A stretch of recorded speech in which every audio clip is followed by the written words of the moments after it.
The New Horizons' journey back to Earth felt longer than the trip out. Jake Martinez stood on the bridge, watching the stars and thinking about the choice they had to make. 30 days to decide the future of humanity. Become pets of the Zephyrian Empire, or face the galaxy alone and probably die.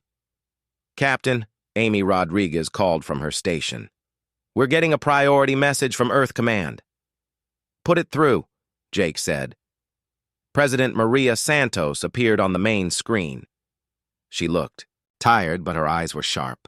Behind her, Jake could see other people moving around in what looked like a war room. Captain Martinez, the president said, we received your initial report. How bad is it? Jake thought about how to explain 9-foot-tall crystal aliens who thought humans were laughing monkeys. It's complicated, Madam President. They're more advanced than us in every way, but they don't understand us at all. Dr. Thompson, the president said, looking at Lisa. Your assessment? Lisa stepped forward. They see emotion as weakness. They've built their empire on order and control. They genuinely cannot understand why we laugh, especially when we're scared or hurt. And they want us to stop, Kevin added. No more chaos, they said. No more noise. No more laughter. The president was quiet for a moment. So our choices are slavery or extinction. Those are the only choices they're offering, Jake said. But maybe those aren't the only choices we have. When the New Horizon reached Earth 3 days later, Jake found himself in the biggest meeting of his life. The Global Defense Council had assembled in the underground command center beneath the Rocky Mountains. Military leaders, scientists, diplomats, and politicians from every nation on Earth sat around a huge oval table. General Peter Hayes, a man who looked like he had been carved from stone, spoke first.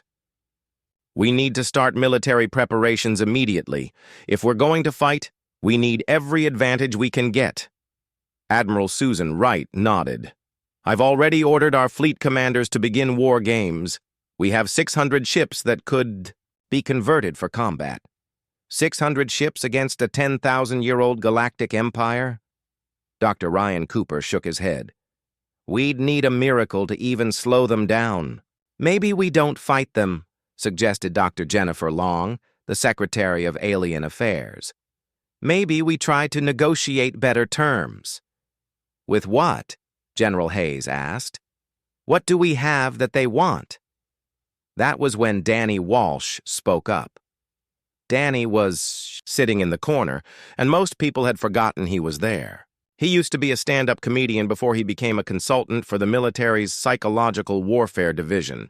His job was to think of ways to confuse and demoralize enemy forces. Actually, Danny said, I think we have exactly what they want. They just don't know it yet. Everyone turned to look at him. Danny stood up, suddenly looking more serious than anyone had ever seen him. They've been ruling the galaxy for 10,000 years, he said. Think about that. 10,000 years of the same thing, over and over. Order, control, no surprises. No chaos. No laughter. He walked to the center of the room. How boring do you think their lives are? That's not exactly a military advantage, Admiral Wright said. Isn't it? Danny smiled. They called us laughing primates. They think our emotions make us weak, but what if they're wrong? What if our emotions make us the strongest species in the galaxy? President Santos leaned forward. Explain. Every species they've conquered probably tried to fight them with weapons or negotiate with logic, but nobody has ever tried to make them laugh. The room was silent. General Hayes looked like he had swallowed something sour. You want to tell jokes to an alien invasion fleet? I want to do something they've never seen before, Danny said. I want to show them what it's like to be human. Not just the fighting and the dying, but the living, the hoping, the laughing in the face of impossible odds. Dr. Cooper frowned. How exactly would we do that? Danny grinned, and suddenly he looked like the comedian he used to be. We broadcast everything. Every joke, every song, every story about humans who faced the impossible and laughed while they did it. We flood the galaxy with the one thing they don't have. Which is? The president asked. Joy. The plan they came up with was probably the craziest thing Earth had ever attempted. Danny called it Operation Punchline, and it had 3 parts. First, engineer Lisa Park would work with her team to build the most powerful broadcast system ever created. They would use every satellite, every radio tower, and every communication device on Earth to send signals across the galaxy. Second, social media coordinator Ben Torres would organize the biggest viral campaign in human history. Every person on Earth would contribute something. Jokes, songs, videos, stories, anything that showed what it meant to be human. Third, they would prepare for war. Not the kind of war the aliens expected, but a war fought with laughter as much as lasers. This is insane, General Hayes said for the 10th time. We're going to get everyone killed. We're probably going to get everyone killed anyway, Danny replied. At least this way we'll go out laughing. Lisa Park worked 18-hour days. For 3 weeks straight, her team installed new transmitters on every space station, every moon base, and every ship in the fleet. They created a network that could broadcast to every corner of the galaxy at the same time. Meanwhile, Ben Torres was having the time of his life. He had asked every person on Earth to submit one thing that made them laugh. Videos of cats doing stupid things, old comedy movies, children telling knock-knock jokes, grandparents sharing stories about the good old days. The response was incredible. Within a week, they had enough material to broadcast for 1,000 years. People sent in everything from ancient cave paintings that showed humans making jokes, to videos of astronauts laughing while they floated in zero gravity. But the best contributions were the simple ones. A mother singing a lullaby to her baby. A group of friends laughing around a campfire, a man telling jokes to make his sick wife smile. Ordinary people doing ordinary things that somehow added up to something extraordinary. As the deadline approached, Captain Martinez prepared to lead the Earth fleet to meet the Zephyrian Armada. His ship had been upgraded with the best weapons Earth could build, but more importantly, it had been equipped with the most powerful broadcasting system ever created. "Are you sure about this, Captain?" Amy Rodriguez asked, as they prepared to leave Earth orbit. Jake looked at the planet below them. 7 billion people, all counting on a plan that involved telling jokes to aliens who thought laughter was a disease. "No," he said honestly, "but I'd rather die laughing than live on my knees." The Earth fleet consisted of 300 ships, military vessels, cargo haulers, passenger liners, and even some private yachts. Every ship that could fly and carry, a broadcasting antenna had volunteered for the mission. As they headed toward the edge of the solar system, Jake opened a channel to all ships. "This is Captain Martinez," he said. "In 6 hours, we'll meet an alien fleet that could destroy us without breaking a sweat. They think we're primitive. They think we're weak. They think our laughter makes us less than them." He paused, thinking about everything that had brought them to this moment. Maybe they're right. Maybe we are primitive. Maybe we are weak. But we're human, and that means something. It means we don't give up. It means we find hope in hopeless places. And it means that even when we're facing the end of everything, we can still find reasons to smile. Jake looked at his crew. Amy was grinning. Kevin was checking his equipment with shaking hands, but still somehow managing to look excited. In the cargo bay, Danny Walsh was putting the finishing touches on their secret weapon, the greatest collection of human comedy ever assembled. "Today we make history," Jake said. "Today we show the galaxy what it means to be human. And if we're going to die, we're going to make sure the universe remembers us." The Earth fleet flew toward destiny, carrying nothing but hope, humor, and the crazy idea that laughter might be the most powerful weapon in the galaxy. 1 year after the Great Laughter Revolution, as historians were calling it, the galaxy was a completely different place. Captain Jake Harrison stood on the observation deck of the newest Earth ship, the Cosmic Giggles. Through the big windows, he could see something that would have been impossible to imagine just 12 months ago. Alien children from dozens of different worlds were playing together in the zero-gravity playground that floated near the Galactic Friendship Station. A young Zephyrian was teaching a Zarathi crystal being how to play catch. 3 small rock creatures from the mineral worlds were having a tickle fight with a group of human kids from Earth. "Captain," said Lieutenant Amy Carter, who was now his second-in-command. "We are getting reports from the Outer Rim worlds. The comedy virus has spread to the Andorian Republic." Jake smiled. The comedy virus was what serious alien governments called the spread of humor and happiness across the galaxy. They said it like it was a disease, but nobody wanted to be cured. "What are the Andorians doing?" Jake asked. Amy read from her report. "They have declared a planetary holiday called Silly Hat Day. Every citizen has to wear the most ridiculous hat they can find for an entire week." Jake laughed. The Andorians were known for being the most serious and boring aliens in the galaxy. They had not smiled in over 1,000 years. Now they were having silly hat contests. On Earth, President Nathan Cole was dealing with a new kind of problem. His office was filled with gifts from alien worlds, funny hats, joke books, musical instruments that made silly sounds, and toys that did impossible things.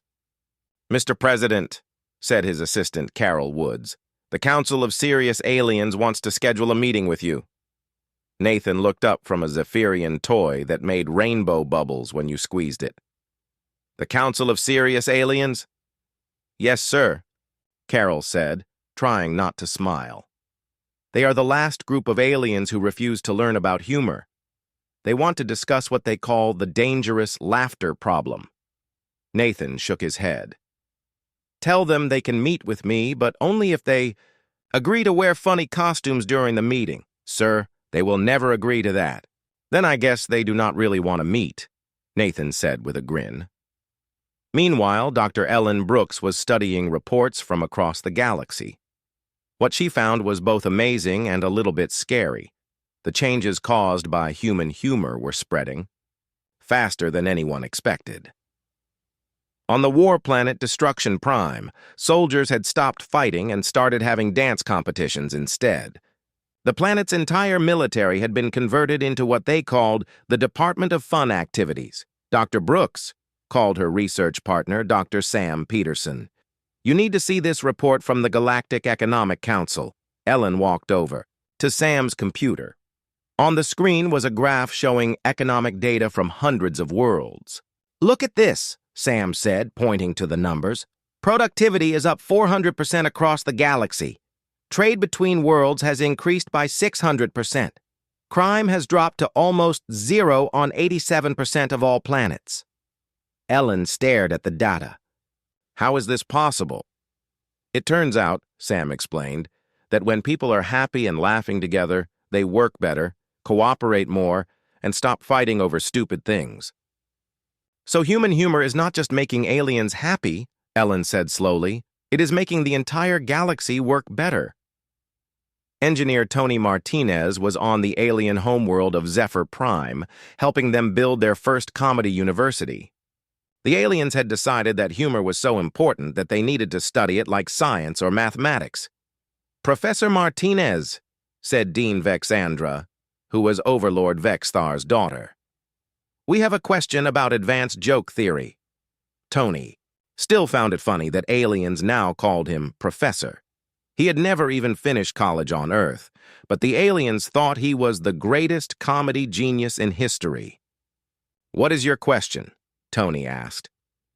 "We have been studying the Three Stooges videos you gave us," Vexandra said seriously. "We want to understand the deep philosophical meaning behind the pie-throwing sequences." Tony tried very hard not to laugh. The aliens had turned simple slapstick comedy into complex academic subjects. They had written 1,000-page research papers about why banana peels were slippery and the cultural significance of rubber chickens. "Well," Tony said carefully, "sometimes a pie in the face is just a pie in the face. Not everything has to have deep meaning." Vexandra looked shocked. "But, Professor, if actions have no deeper meaning, how do we write research papers about them?" "Maybe," Tony suggested, "you could try just enjoying them without analyzing them to death." This was a revolutionary concept to the Zephyrians. They spent the next 3 hours debating whether it was possible to experience something without writing a report about it. Captain Sophie Lewis was leading a diplomatic mission to the frozen worlds of the Outer Rim. These planets were inhabited by aliens who lived in ice and never felt warm emotions. They had heard about the laughter revolution, but claimed they were too cold to feel happiness. "Captain Lewis," said Ambassador Iceheart, the leader of the frozen worlds, "we have observed the changes in the galaxy with interest. However, we are physiologically incapable of experiencing humor." Sophie smiled. "That is what the Zephyrians said too. And look at them now." Through the window of the ice palace, they could see a group of young frozen world aliens building snow sculptures. But these were not normal snow sculptures. They were giant snow statues of human comedians making funny faces. "Captain," Iceheart said quietly, "I must admit that our young ones have been acting strangely since they started watching human comedy shows." "How so?" Sophie asked. "They have been building snow creatures that serve no practical purpose. They throw soft snowballs at each other for no logical reason. Yesterday, I found my own daughter making what she called snow angels and laughing. While she did it." Sophie looked at the serious alien leader. "And how does that make you feel?" Iceheart was quiet for a long moment. "I do not understand this emotion, but watching her be happy makes me feel warm inside." Sophie grinned. "Congratulations, Ambassador. You just experienced your first proud parent moment." Dr. Kevin Park was working on his latest project, the Universal Joke Translator. The device could take a joke from any human culture and translate it so that any alien species could understand it. "Dr. Park," said his colleague, Dr. Lisa Chen, "we have a problem with the quantum humor entities." The quantum humor entities were aliens made of pure energy who existed in multiple dimensions at the same time. They had discovered human comedy and decided to become professional comedians. "What kind of problem?" Kevin asked. "They are telling jokes that exist in 17 dimensions simultaneously," Lisa explained. "When other aliens try to understand the punchlines, their brains overload." Kevin sighed. "So we have aliens who are too advanced for normal humor now?" "Exactly. They want to perform at the Galactic Comedy Festival next month, but their jokes might accidentally make the audience too smart to function in normal reality." On the bridge of the Laughingstock, Captain Danny Brooks was training the first class of intergalactic comedy pilots. These were aliens who wanted to learn how to fly their ships in the chaotic, unpredictable way that human pilots used. "Remember," Danny told his students, "the key to comedy flying is timing. You have to know exactly when to do something unexpected." A young Zephyrian pilot named Kex Nova raised her hand. "Captain Brooks, is it true that human pilots sometimes make decisions based on what they call gut feelings?" "That is right," Danny said. "Sometimes the best choice is not the logical choice. Sometimes you have to trust your instincts. But our training teaches us to always analyze all possible outcomes before making any decision," Kexanova said, looking confused. "And how long does that analysis take?" Danny asked. "Usually about 14 minutes for simple maneuvers," Kexanova replied. Danny laughed. In 14 minutes, a human pilot would have already finished the maneuver, grabbed a sandwich, and started planning the next 3 moves. The alien students looked at each other with amazement. The idea of making quick decisions based on feelings, rather than detailed analysis, was revolutionary to them. "Today," Danny announced, "we are going to learn the most advanced human flying technique of all. It is called winging it." "What does that mean?" asked another student. Danny grinned. "It means making it up as you go along and hoping for the best." The aliens spent the rest of the day practicing this terrifying and wonderful concept. As the first anniversary of First Contact approached, the galaxy was preparing for the biggest celebration in history. Every world, every space station, every ship would be participating in the Great Galactic Laugh-In. But even as they planned the celebration, new challenges were emerging. Some aliens were becoming too happy and could not focus on serious work. Others were becoming addicted to human comedy and could not stop watching Earth entertainment.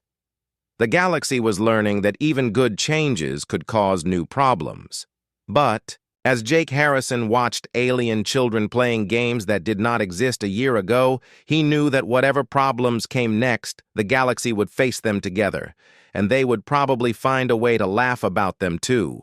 6 months after the Battle of Zerion Prime, the galaxy had become a different place. The USS Dakota was no longer alone. 50 identical destroyers now patrolled human space, each one carrying the same devastating technology that had shocked the Krellian Empire. Commodore Jake Harrison commanded the new Dakota Squadron from his flagship. The same crew that had made history now trained other humans to use the advanced warships. Lieutenant Amy Clark had become Commander Clark, teaching weapons systems to new officers. Chief Engineer Paul Davis was now Captain Davis, overseeing the construction of even more powerful vessels.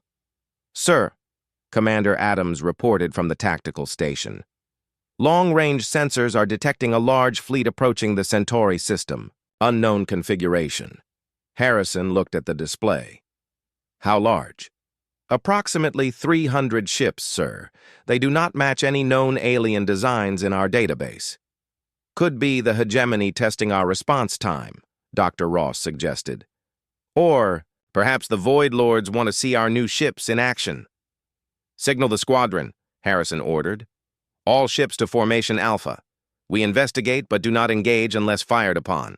The 50 Dakota-class destroyers moved through space like a school of deadly fish.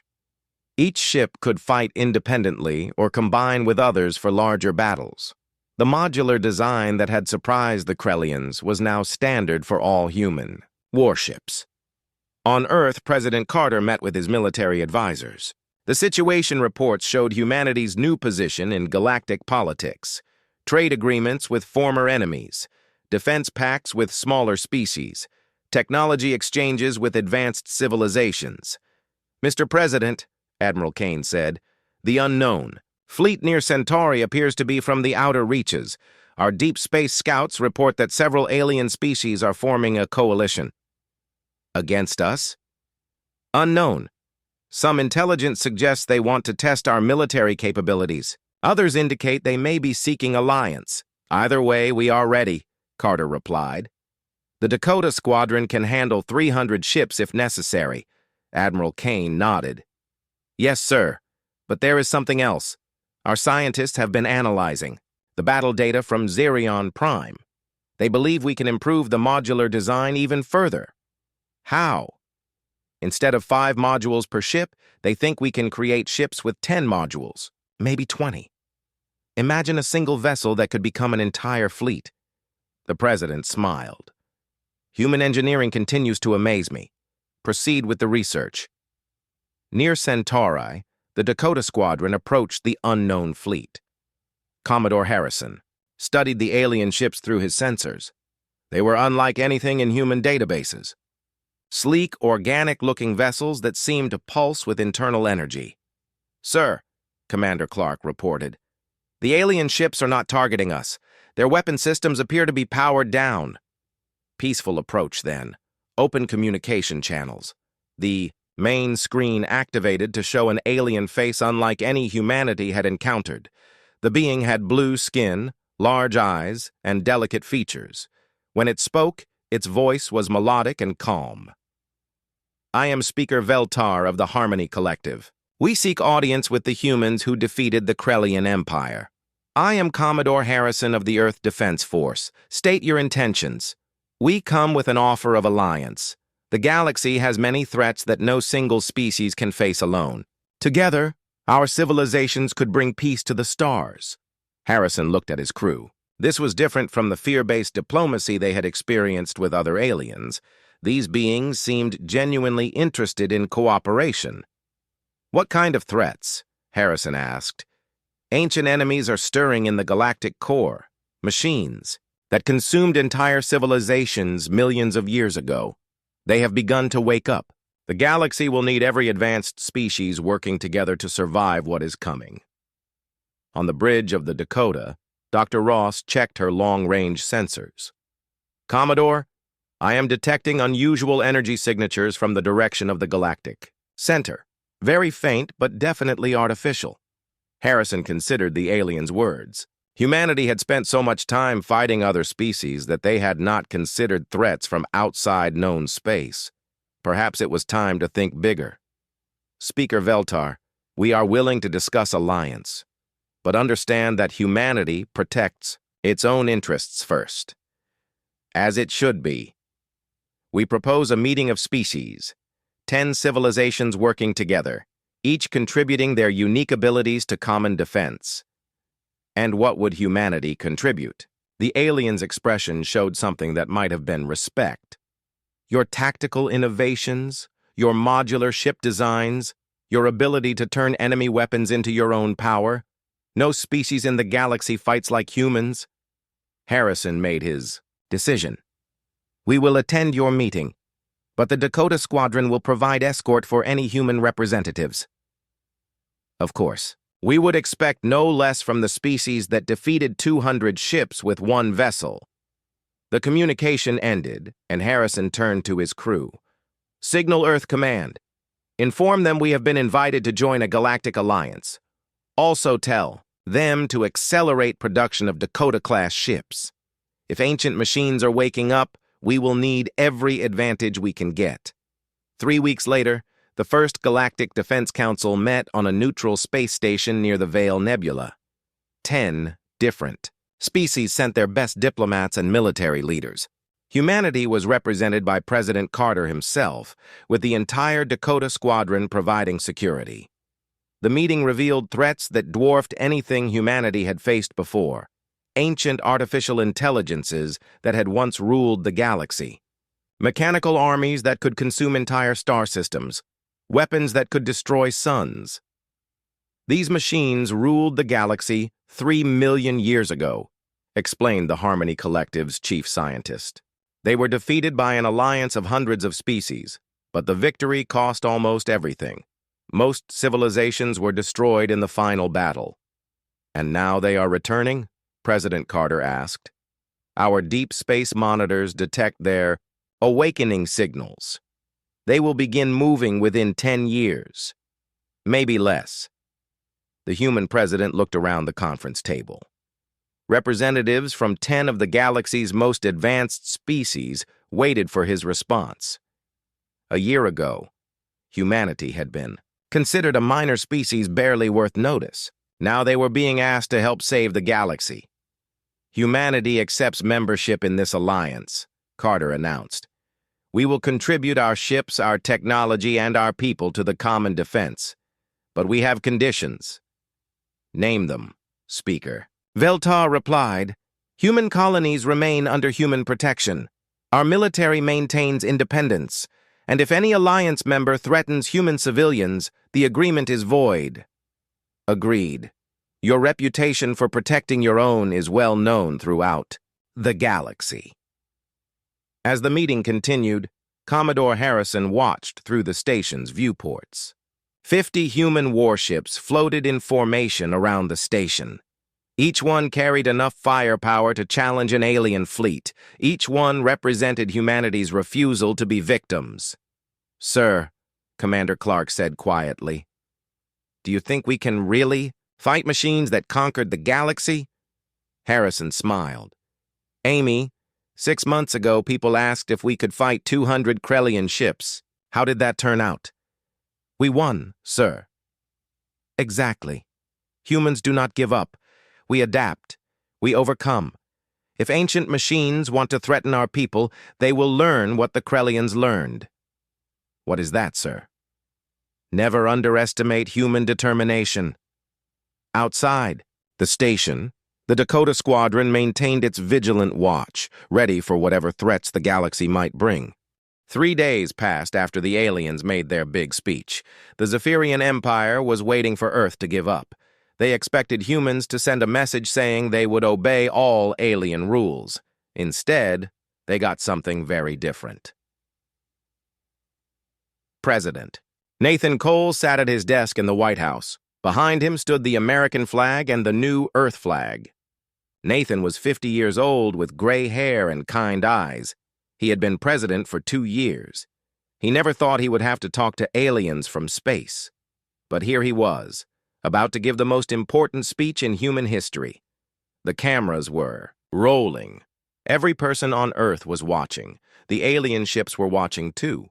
Nathan looked straight into the camera and began to speak. "Dear friends from the Galactic Empire," Nathan said with a straight face, "thank you very much for your kind offer to turn our planet into a zoo. We got your message loud and clear." Nathan paused and took a sip of water. He was trying very hard not to smile. "However, after much thought and discussion, we must respectfully say no thank you. We have decided that we like running our own planet. We think we are doing a pretty good job." Up in space, Captain Sophie Lewis was listening to the president's speech through her ship's radio. Sophie was in charge of a secret mission. Her ship was called the Shadow. It was small and fast and very hard to see. For 3 days, Sophie and her crew had been flying around the alien ships. They were taking pictures and recording everything. The aliens did not know they were there. What Sophie found out was both funny and scary. The mighty Galactic Empire was a mess. Sophie watched alien ships bump into each other because they all followed the same flight path. She saw alien captains spend hours filling out forms before they could do anything. She recorded alien soldiers standing in long lines just to get permission to clean their weapons. "Captain," said her science officer, a young man named Pete Johnson, "I have been watching their communications. These aliens send a report about everything they do. I mean everything. One alien captain sent a 50-page report about changing a light bulb." Sophie shook her head. "No wonder they never change or grow. They spend all their time doing paperwork." Back on Earth, President Nathan was still giving his speech to the aliens. "We also want to thank you for calling us entertaining," Nathan said. "That was very nice of you to say. We do try to have fun with life. We think laughing is better than being sad all the time." On the Earth ship Liberty, Jake Harrison was watching the president's speech with his crew. They were all smiling and trying not to laugh out loud. "But we have a question," Nathan continued. "If we are so entertaining, why do you want to put us in a zoo? Would that not make us less fun to watch? Zoo animals are usually pretty boring." In the secret Earth base under a mountain in Colorado, Colonel Betty Walsh was working on something special. Betty was a smart woman who had spent her whole life in the military. She was good at making battle plans, but this was not a normal battle plan. Betty was planning the biggest prank in human history. "Tony," she called to engineer Tony Martinez, "how is our special project coming along?" Tony looked up from his computer. He was a short man with thick glasses and very messy hair. He was also one of the smartest people on Earth. "Almost ready, Colonel," Tony said with a big grin. "The aliens will never see this coming, mainly because they have no idea what a joke is." Betty walked over to look at Tony's computer screen. On it was a list of every alien communication system. Next to each one was a plan to hack into it. But they were not going to steal secrets or break anything important. They were going to do something much worse to the aliens. They were going to make them watch Earth's funniest TV shows. "Are you sure this will work?" Betty asked. Tony nodded. "I studied their computer systems. They are very advanced but also very simple. They only know how to deal with serious logical information. When we flood them with comedy shows, their computers will not know what to do." Meanwhile, Dr. Kevin Park was making an amazing discovery. Kevin worked for the government studying languages. His job was to figure out how alien languages worked. Kevin had been listening to alien radio messages for 3 days. What he found out changed everything. The alien language had no words for funny things. They had no word for joke. They had no word for funny. They did not have words for silly or ridiculous or amusing. Their language was built only for serious, important things. "This is incredible," Kevin told his assistant, Dr. Mary Foster. "These aliens have never learned to laugh. They do not even have the words to understand what laughing means." Mary looked at the alien language dictionary Kevin had made. So when we laugh, they have no idea what we are doing? Exactly, Kevin said. To them, laughing must look like some kind of strange human sickness. Back in space, the alien ships were getting confused. Overlord Vexthar was reading President Nathan's speech over and over. He could not understand what the humans meant. Subcommander Zektar, Vexthar called to his assistant. What does it mean when humans say they like running their own planet? Do they mean they enjoy physical exercise while governing? Zektar looked at his computer screen. I am not sure, Overlord. Human language is very strange. They use many words that do not make logical sense. On Earth, President Nathan was finishing his speech. We have one more thing to say, Nathan said to the camera. You told us that we fight over silly things and make rules we do not follow. You said we build cities that fall down and act like children with toys. Nathan's smile got a little bigger. You are absolutely right about all of that, he said. And you know what? We are proud of it. We like being messy and unpredictable. We like fighting over silly things and breaking our own rules. That is what makes us human. Nathan stood up from his desk. So here is our counteroffer, he said. Instead of us becoming your pets, why do not you try being our friends? We can teach you some very important things, like how to laugh when things go wrong, how to have fun even when life is hard, how to find joy in being alive. Nathan walked closer to the camera, and if you do not want to be friends, that is okay too. But you should know something about humans before you try to put us in a zoo. Nathan's smile became a big grin. We do not like being told what to do. And we are very, very good at making life difficult for people who try to boss us around. The president's speech ended.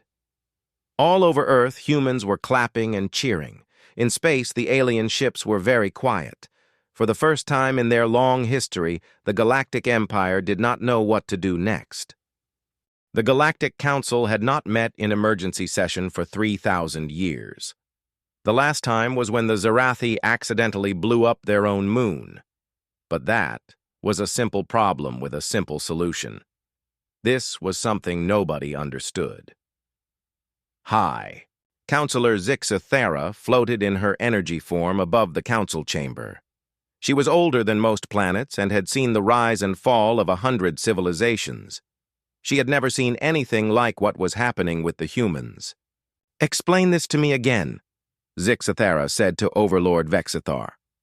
Vexthar stood before the council. His usually perfect uniform was wrinkled.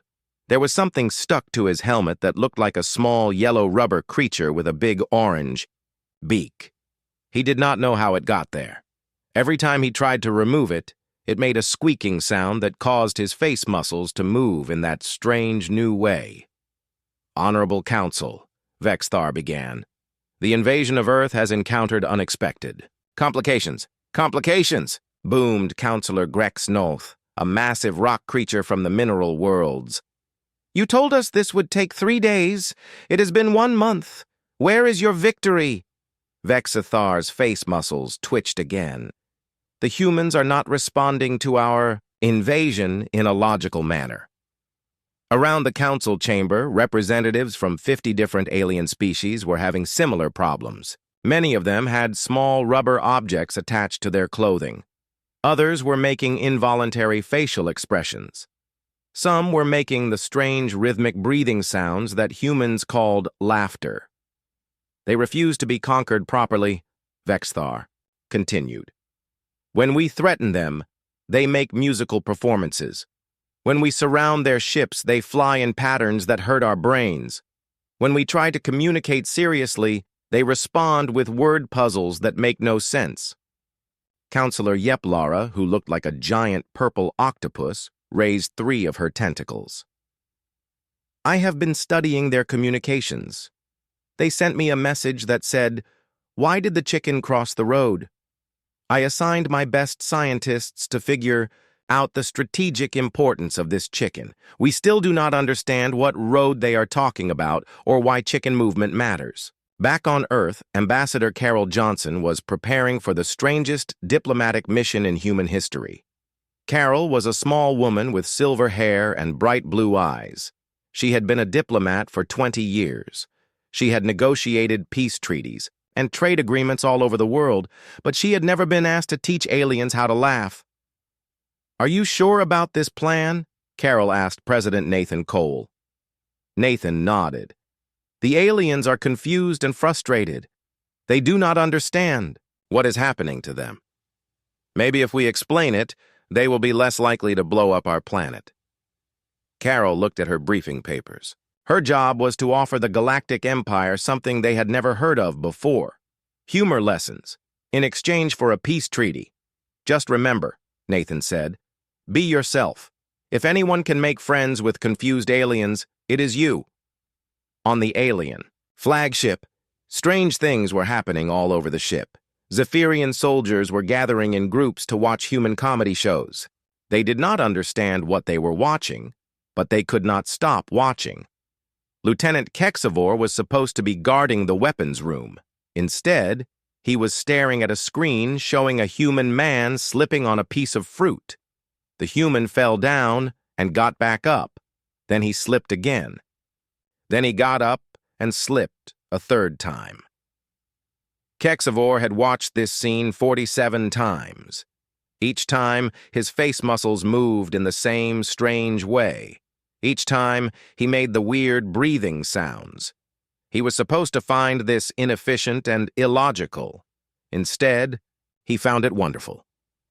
Dr. Kevin Park had made another breakthrough in understanding alien language. Kevin discovered that the aliens were starting to create new words.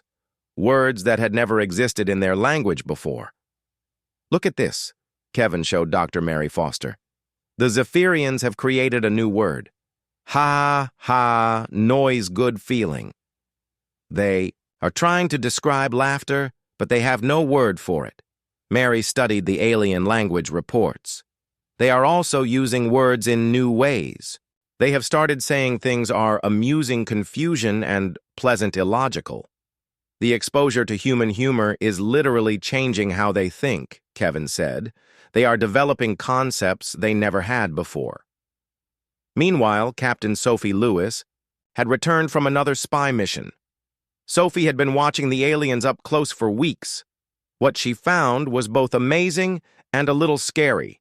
"General Murphy," Sophie reported to the head of Earth's military, "the alien empire is falling apart." General Frank Murphy was a big man with gray hair and serious eyes. He had been a soldier his whole life. He understood war and battle, but this was not a normal war. "What do you mean?" Frank asked. "The aliens are changing," Sophie said. "I watched a group of Zephyrian soldiers refuse to follow orders because they thought the orders were not fun enough. I saw alien officers spend 3 hours trying to tell each other jokes. They are terrible at it, but they keep trying." Sophie showed Frank her video recordings. "Look at this!" On the screen, alien soldiers were attempting to recreate human comedy. One alien was pretending to slip on an imaginary banana peel. Another alien was trying to tell a knock-knock joke but kept forgetting how it worked. "Their whole society is based on following rules without question," Sophie continued. "But humor requires creativity, surprise, and breaking expectations. The more they are exposed to human comedy, the more they question everything." "Is this good or bad for us?" Frank asked. "I honestly do not know," Sophie admitted. "They are becoming more like humans every day. That could make them friendlier, or it could make them more unpredictable and dangerous." On the alien homeworld of Zephyr Prime, something unprecedented was happening. Young Zephyrians were gathering in secret to watch human entertainment. They were learning to laugh, to play, to joke around. The older Zephyrians did not understand what was happening to their children. The young ones were supposed to be serious and obedient. Instead, they were making silly faces and telling nonsensical stories. Zexandra was a young Zephyrian who worked in the Central Computer Center. She was supposed to process data all day without talking, but she had discovered something called puns from human broadcasts. "Hey, Cole Nexus," she whispered to her co-worker. Why don't aliens ever land at airports? Cole Nexus looked around nervously. They were not supposed to talk during work. I do not know. Why? Because they are looking for space, Zexandra said with a big grin. Cole Nexus stared at her for a moment. Then his face did the strange muscle movement. Then he made the breathing sounds. Then he could not stop. All around the galaxy, similar scenes were playing out. The rigid, serious, rule-following galactic empire was experiencing something it had never known joy, and nobody knew what was going to happen next. 2 weeks had passed since the aliens first came to Earth. Overlord Vexthar was sitting in his command chair, feeling very confused. This was not how invasions were supposed to work. His face was changing in ways he did not understand. The muscles around his mouth kept trying to move up. His eyes kept getting smaller like he was squinting. These were not normal Zephyrian expressions. "Sub-Commander Zektar," Vexthar called. "My face is malfunctioning. Call the medical officer." Zektar looked at his leader with worry. The Overlord's face was doing the same strange things that many crew members had been experiencing lately, ever since they started watching human communication signals. "Sir," Zektar said carefully, "the medical officer says there is nothing wrong with us. He thinks the humans are somehow affecting our facial muscles with their transmissions." What Zekthar did not know was that Tony Martinez had been very busy. For 2 weeks, Tony had been sending Earth's funniest shows directly into every alien ship. Old comedy movies, cartoon shows, funny commercials, and silly videos were now playing on every alien screen. The aliens could not turn them off. Every time they tried to have a serious military meeting, their computers would start showing humans doing ridiculous things. Humans falling down, humans making funny faces, humans acting like complete fools. And somehow, watching this was making the aliens feel strange. Captain Danny Brooks was flying his ship toward the alien fleet. His ship was called the Laughing Stock. When the Earth military first heard the name, they thought Danny was crazy. Who names a warship something that means failure? But Danny was not crazy. He was very smart. "Attention alien ships," Danny said, into his radio. "This is Captain Danny Brooks of the Earth ship Laughing Stock. We are here to talk." The aliens looked at their computers. They could not understand why humans would name a military ship after something embarrassing. This made them think the ship was not important. "Human vessel," came the alien reply. "Your ship name indicates failure and incompetence. We will ignore you." Danny smiled. "Perfect," he said to his crew. "They think we are harmless. Let's get to work." The Laughing Stock flew straight into the middle of the alien formation. The aliens watched, but did not shoot. They thought the small Earth ship was too stupid to be dangerous. They were very wrong. On the ship, Liberty, Jake Harrison was watching the battle unfold.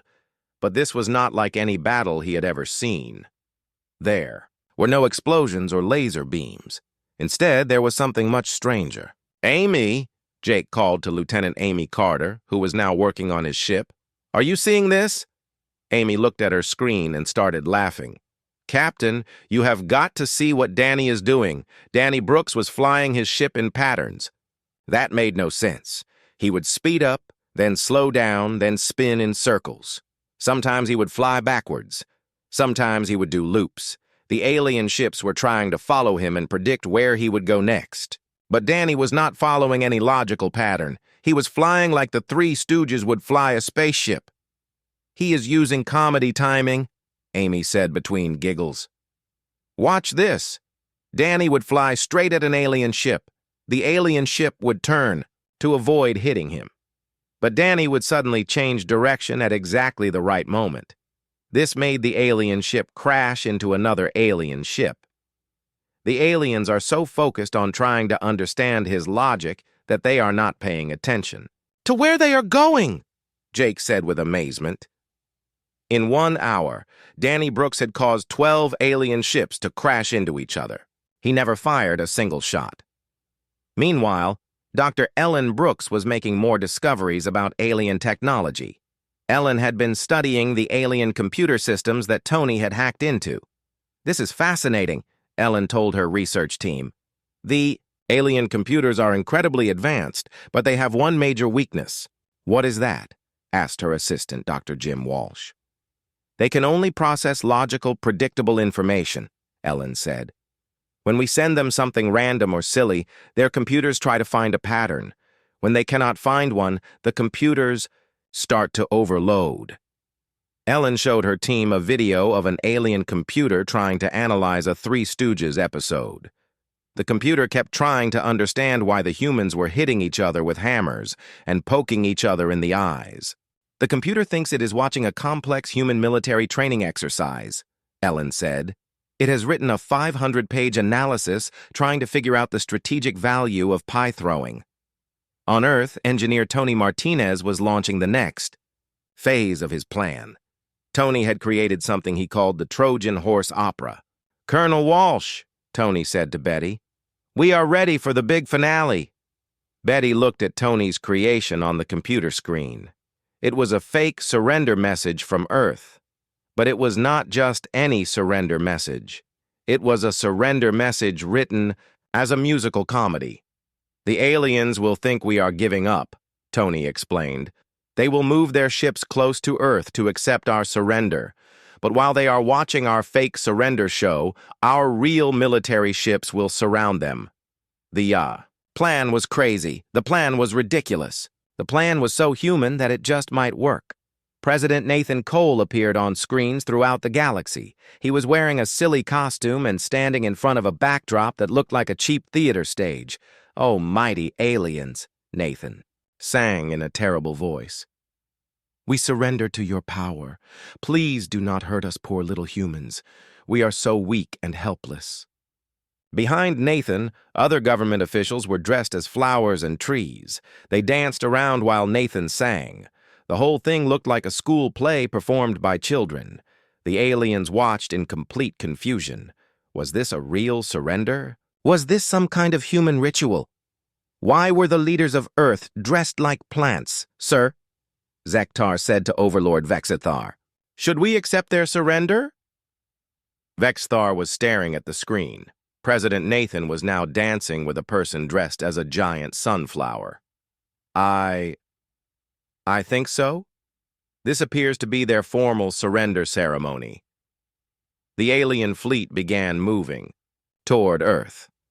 They wanted to be close when the humans officially gave up, but as they moved closer, something strange happened. Human ships began appearing all around them, not big warships, small, fast ships that had been hiding behind asteroids and space junk. Captain Sophie Lewis led the hidden fleet. Her ship Shadow had been joined by dozens of other small Earth ships. They had been waiting for this moment. "Now," Sophie said into her radio. All around the alien fleet, human ships appeared like magic. They had been hiding behind holographic projections that made them look like floating garbage and old broken satellites. The aliens suddenly realized they were surrounded, but they were so confused by the silly surrender show that they did not know what to do. On his ship, Overlord Vexithar was experiencing something his species had never felt before. His face muscles were moving in patterns that felt good. His body was making strange rhythmic sounds. He was laughing, and he had no idea what was happening to him.